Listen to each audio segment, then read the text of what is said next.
Hello दोस्तों, पिछले YouTube live stream में बहुत डिमांड थी HCL टेक के रिव्यू के बारे में दोस्तों। तो इस वीडियो में रिव्यू करेंगे डिटेल में 2022 में HCL टेक के बारे में दोस्तों बात करेंगे। लेटेस्ट रिजल्ट्स कैसे आए थे Q3 के जनवरी के महीने में उसको हम समझेंगे। डिविडेंड पॉलिसी क्या है लेटेस्ट HCL टेक की उसको हम जानेंगे। बिजनेस कैसा चल रहा है, अच्छा चल रहा है, खराब चल रहा है, प्रॉफिट है, लॉस है, सब कुछ समझेंगे। और Q3 के जब रिजल्ट्स आए थे तो उसके बाद वो ब्रोकरेजेस ने क्या टारगेट दिए थे उसको भी हम जानेंगे। लेकिन सबसे पहले अभी शेयर प्राइस आप देखेंगे 1194 रुपीस के आसपास है। और ये सिर्फ 2022 का मैं यहां पर डेटा लाया हूं और मैं कंपेयर कर रहा हूं निफ्टी के साथ। तो यहां आप देख सकते हैं निफ्टी 5.65% गिरी हुई है और HCL टेक का जो आप शेयर प्राइस है आप देख सकते हैं 10% गिरा हुआ है। और यहां पर एक बहुत बड़ा यहां पर शेयर फॉल आया था, खासकर Q3 के रिजल्ट के बाद। तब क्यों वो गिरा था उस समय में शेयर प्राइस, तो वो मैं आपको बताऊंगा। लेकिन देखिए, जब डेटा होते हैं पॉइंट टू पॉइंट में बहुत सारी चीजें कहते हैं। ये तो YTD डेटा है, मतलब 2022 का डेटा है। लेकिन मैं आपके सामने समझ लीजिए 5 साल का डेटा लाता ना, तो HCL का रिजल्ट एब्सोल्यूट टर्म्स में 175% है और वही निफ्टी के 80% है। मतलब निफ्टी से उसने डबल रिटर्न दिया हुआ है। बट फिलहाल 2022 में निफ्टी से ये अंडर परफॉर्म कर रहा है। लेकिन लॉन्ग टर्म में इसने निफ्टी से डबल रिटर्न दिया है, एटलीस्ट 5 साल का जब हम डेटा देख रहे हैं। अब यहां पर रेवेन्यू, कंपनी प्रॉफिट कर रही है या नहीं समझ लेते हैं। 22,331 करोड़ का रेवेन्यू किया है। Earning before interest tax 4,251 crore का है। और यहां पर आपको ध्यान देना है मार्जिन्स पर, जो कि 19% है। तो हमने देखा ना थोड़ी देर पहले यहां पर कि शेयर प्राइस किस हिसाब से इस लेवल पर गिरे थे, जब भी रिजल्ट्स आया था उसके बाद गिरा था। तो कारण बहुत हद तक जो बताया जा रहा है वो है मार्जिन्स। क्योंकि कंपनी ने जब Q2 के रिजल्ट्स आए थे तो कहा था कि मार्जिन्स जो है वो 19 से 21% के बीच में ये मार्जिन्स रहने की उम्मीद है। अब ये मार्जिन कैसे कैलकुलेट हुए? रेवेन्यू 22,331 करोड़ है, उसमें जो प्रॉफिट्स आए या इंटरेस्ट टैक्स के बाद जो भी कमाया उन्होंने, ये 19% कमाया। तो ये मार्जिन्स जो थे, सोचा जा रहा था 19 से 21% के बीच रहेंगे, तो बिल्कुल लोअर एंड में ही ये मार्जिन्स आए। तो इसीलिए स्ट्रीट को शायद इतना अच्छा नहीं लगा होगा। लेकिन क्वार्टर ऑन क्वार्टर आप देख सकते हैं कि ग्रोथ हुआ है। और ओवरऑल आप इनकम देखेंगे तो 3,400 करोड़ से ऊपर की इनकम हुई है। मतलब इतना तो उन्होंने कमाया हुआ है, उतना पैसा कमाया हुआ है। अब यहां पर जब हम HCL की बात कर रहे हैं तो बहुत कम कंपनियों में से है जो कॉन्सिस्टेंटली डिविडेंड दे रही है। 76 क्वार्टर का मतलब है 19 साल से ये हर क्वार्टर, हर 3 महीनों में डिविडेंड दे रही है। और अगर इसी साल की बात करें, अभी तक 3 क्वार्टर खत्म हो चुके हैं, तो 26 रुपए का डिविडेंड उन्होंने दिया है। 6 रुपए, 10 रुपए, 10 रुपए करके।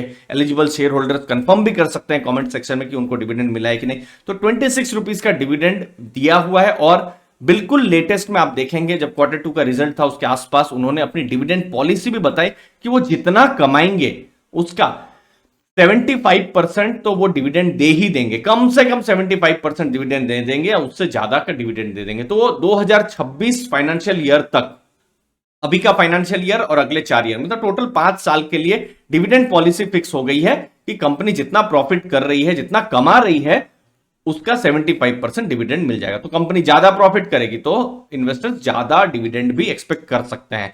तो ये एक चीज हमको देखने को मिल रही है, जहां पर हर 3 महीनों में डिविडेंड मिल रहा है HCL की तरफ से, और कॉन्सिस्टेंट ज्यादा डिविडेंड मिलने की भी एक्सपेक्टेशन फ्यूचर में हो सकती है। अब एबिट मार्जिन अभी Q4 में 19 से 21% रहने की एक्सपेक्टेशन है, जो हमने देखा ना अभी। तो देखते हैं हम लोग कितना है 19 से 21%। 19 से अगर कम हो जाता है तो शायद उतना पॉजिटिव ना हो, 19 से ऊपर रहता है तो पॉजिटिव रहे।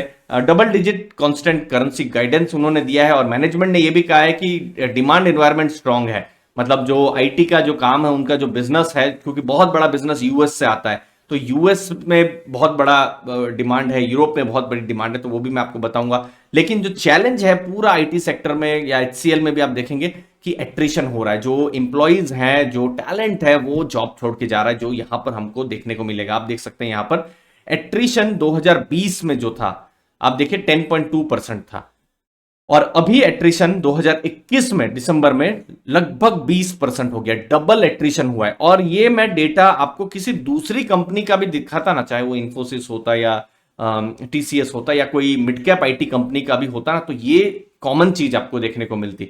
सब प्रॉफिट कर रहे हैं, सब अच्छा कर रहे हैं, लेकिन टैलेंट कहीं ना कहीं रुक नहीं रहा है, जॉब छोड़ रहे हैं। तो ये एक चीज है।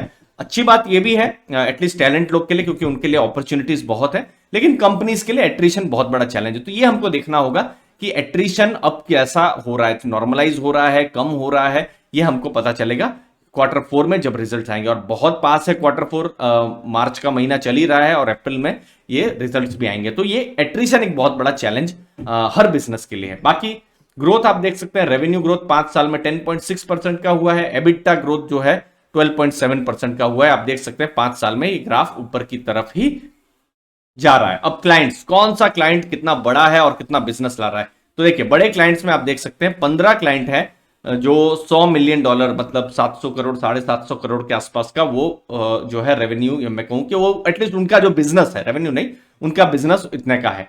फिर यहां पर देख सकते हैं 42 क्लाइंट्स हैं जिनका रेवेन्यू जो बिजनेस है 350 करोड़ के आसपास का बिजनेस है। तो ये आंकड़ा हमको देखना पड़ेगा कि ये बढ़ रहा है कि नहीं। बड़े क्लाइंट्स आएंगे तो 15 से ऊपर आंकड़ा आएगा, तो जो कि अच्छा होगा। 42 से ऊपर जितना जाएगा तो वो उतना अच्छा हो जाएगा। तो बड़े क्लाइंट्स। फिर कहां से बिजनेस आ रहा है, यूएस मार्केट से ही। तो ये quarter on quarter, year on year बढ़ा है यूएस में, यूरोप में, सब जगह में।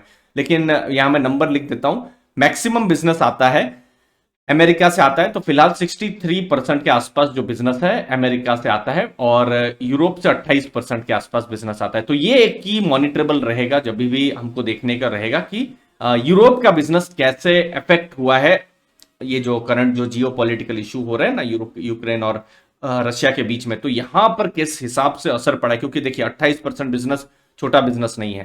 तो ठीक है, मैं मानता हूं ये मैक्सिमम बिजनेस तो यूके से होगा, या फिर जर्मनी, या फिर फ्रांस, या बाकी कंट्रीज से होगा, बट स्टिल कैसा इफेक्ट पड़ा है वो हमको पता चलेगा जब रिजल्ट्स आएंगे। लास्ट में दोस्तों, क्वार्टर 3 के रिजल्ट्स के बाद क्या टारगेट दिए थे, टारगेट के तो किसी भी आसपास स्टॉक प्राइस नहीं है, लेकिन बहुत सारे ब्रोकरेजेस का कहना था कि वैल्यूएशन के मामले पे HCL टेक एक कम वैल्यूएशन में ट्रेड कर रहा है। तो वैल्यूएशन कंफर्ट या फिर जो मार्जिन ऑफ सेफ्टी है ब्रोकरेजेस ने, जैसे मोतीलाल ओसवाल ब्रोकरेजेस ने, उन्होंने पॉइंट आउट किया हुआ था। तो 1690 का टारगेट उन्होंने दिया है। एक्सिस सिक्योरिटीज ने 1600 का टारगेट दिया है। HDFC सिक्योरिटीज ने 1485 का टारगेट दिया हुआ है। आप क्या कहते हैं, आपका क्या व्यू है, आपको रिव्यू कैसा लगा? अच्छा लगा तो दोस्तों चैनल को जरूर सब्सक्राइब कीजिएगा, लाइक जरूर कीजिएगा। मुझे उम्मीद है आपको वैल्यू मिली होगी इस वीडियो से। आपके समय के लिए बहुत बहुत धन्यवाद। थैंक यू वेरी मच दोस्तों, थैंक यू।